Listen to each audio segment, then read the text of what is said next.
avec Jean Zagagnaris, professeur-chercheur en sociologie, autour de son livre Queer Maroc.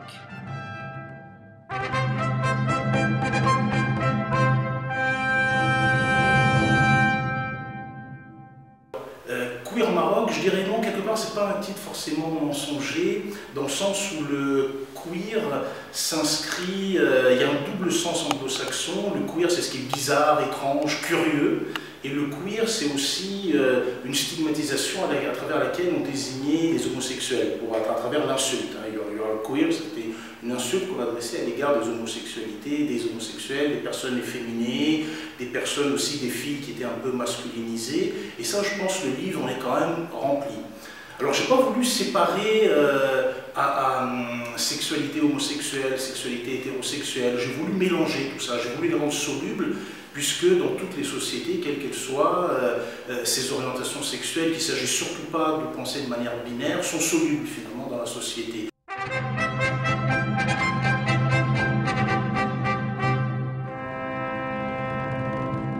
On fait comme si les gens n'appartenaient pas à un monde commun, comme si parler du Maroc, c'était simplement parler de choses locales, contextualisées, comme si le Maroc ne faisait pas partie d'un monde commun, d'un monde global auquel nous appartenons tous. Et alors, dans le troisième chapitre, je parle quand même d'Abdelkébir Khatibi, je parle de Bouchra Boudouiz, je parle, non, tu as raison, je parle de Mohamed Lefta, donc je parle de tout un ensemble d'auteurs. Non, c'est quand même plus les auteurs marocains qui sont centraux que les deux, tu rigoles, que les deux auteurs, Mina Bouraoui et, bon, la Transencyclopédie, c'est un essai, c'est pas des romanciers, et d'ailleurs je salue mes amis Arnaud Alessandrin, Karine Espineria et Maudieuse Thomas, qui m'ont permis, eux, c'est des sociologues ou des gens dans les sciences humaines, qui m'ont appris de connaître empiriquement ce qu'est la transidentité. La transidentité, c'est lorsque, par exemple, votre sexe est en inadéquation avec votre genre, lorsque vous êtes né, par exemple, avec un sexe, je mets des guillemets, biologique d'homme, ou un sexe biologique de femme, et que vous voulez, enfin vous vous sentez, du point de vue de votre genre, non pas du sexe, mais du genre, vous vous sentez femme alors que vous êtes né avec un sexe d'homme. Et là, il peut prendre des hormones, on peut passer, soit par prendre des hormones et l'intervention chirurgicale, soit le travestissement. Il y a plusieurs manières d'être transidentitaire. Et ça, effectivement, vous avez tout un ensemble de travaux français ou anglo-saxons là-dessus, dont je me suis inspiré, des travaux sur les sciences humaines dont je me suis inspiré, mais pour penser des écrivains marocains.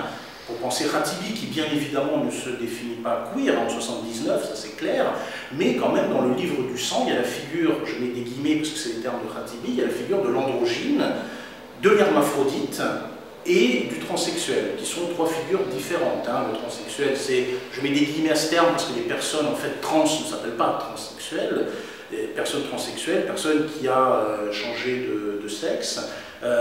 Hermaphrodite, c'est une personne qui a les deux sexes. Et ça, vous l'avez chez Khatibi, vous avez ça également chez Mohamed Lefta, qui parle des premières opérations trans qu'il y a eu au Maroc dans les années 60-70.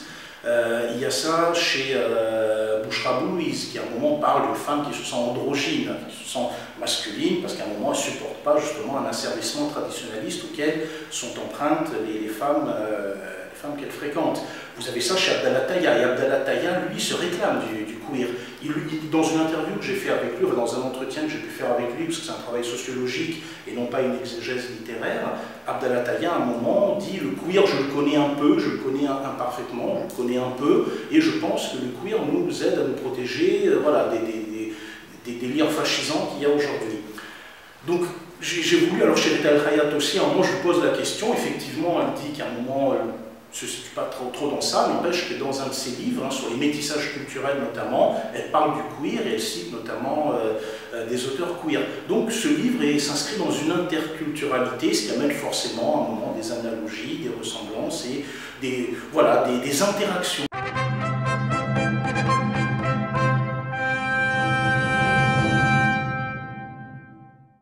Et donc effectivement, vous avez notamment par rapport à la sexualité, il y a tout un ensemble de choses qui sont incorporées parfois sur le mode de l'allant de soi sur la sexualité, comme quoi, par exemple, à un moment pour un homme, il y a la virilité, il y a, par exemple, on voit ça chez les Dali, notamment Morceau de choix, pour un moment justement, qu'est-ce qui fait à un moment la reconnaissance sociale d'un homme, c'est aussi la manière dont il va multiplier les conquêtes, etc.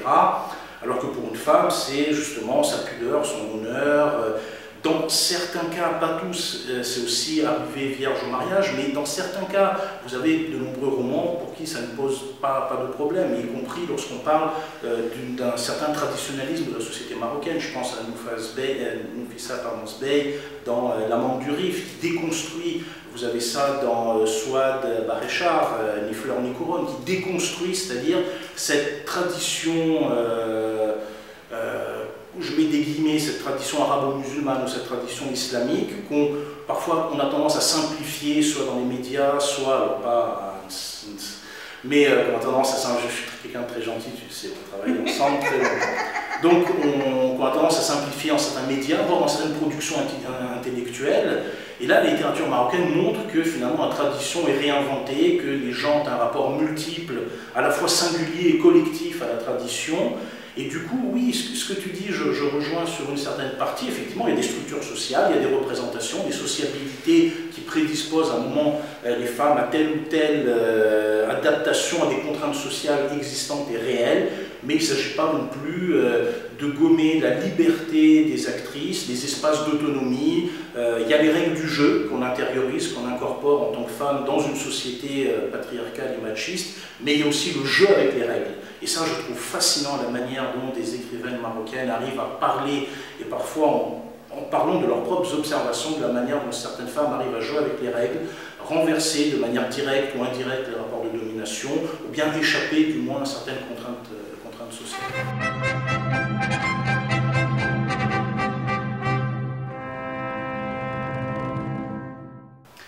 Alors, parce que beaucoup de choses sont le fruit de l'amitié. Alors là, tu demandes toujours mal à l'aise de parler de choses comme ça privées, mais c'est aussi un bouquin d'amis. Je m'explique. En fait, Arnaud Alessandrin, Karine Espineria et Modius Thomas, qui font partie de l'ODT, qui ont signé aussi la postface du bouquin, m'avaient invité à Bordeaux au Queer Days, où là j'ai présenté une communication. Les Queer Days, c'était un ensemble de conférences réunissant des universitaires, des artistes et des militants.